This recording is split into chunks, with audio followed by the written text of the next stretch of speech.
Keith, I'll put you on the spot. Come up here for a sec. Keith just moved up from Texas. You can give him a hand.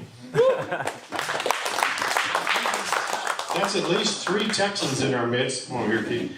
The thing I like about Keith is he just wants to engage in dialogue and conversation about Jesus. And same story. You know, we don't know it all. We're learning. We're growing together. But quick version of what motivates you, the whole God thing, Jesus, getting to know Him. What motivates you?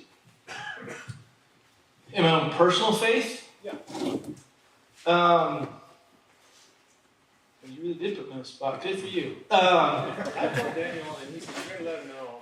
Nah, I don't care. You don't care. Well, I'll just say it this way. So I grew up kind of in the church, around the church. But I was a little too wild for my Christian friends.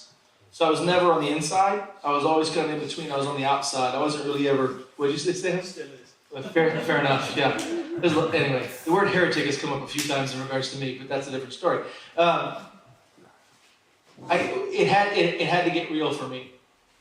And I had very non-real church experiences where if my friends that weren't a part of the church didn't ever get it, they didn't understand what we did or what we talked about or what we were about. And I really liked those guys more than I liked my church friends.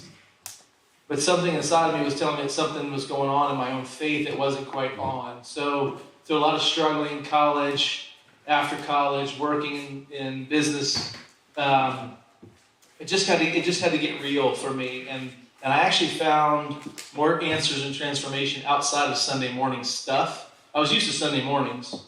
I was used to Sunday nights. I was used to Wednesday nights because that's when my church did stuff. But I actually had more transformation over a bar, having a beer, or talking to people about things that really mattered in my life. And that transformed my understanding of who I was as a man.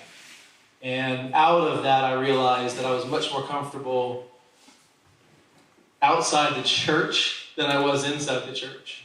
And that helped me see the difference between my church experience, which was like a Sunday thing that you just did, and a faith that actually transformed me and set me free. Without going into the whole thing, my faith experience was around a lot of rules growing up. You did this, you don't do that, you sure as hell don't do this. And out of all that, I kind of liked a lot of those things. Now my faith grew into that, and I realized some of those things weren't good for me out in excess. But when I was introduced to a Jesus that set me free to be the way I'm supposed to be me, then that was a completely different ballgame. And that's what I'm interested in. I'm interested in people being honest and real about who they are and seeing where God emerges in that conversation. Great, I like that.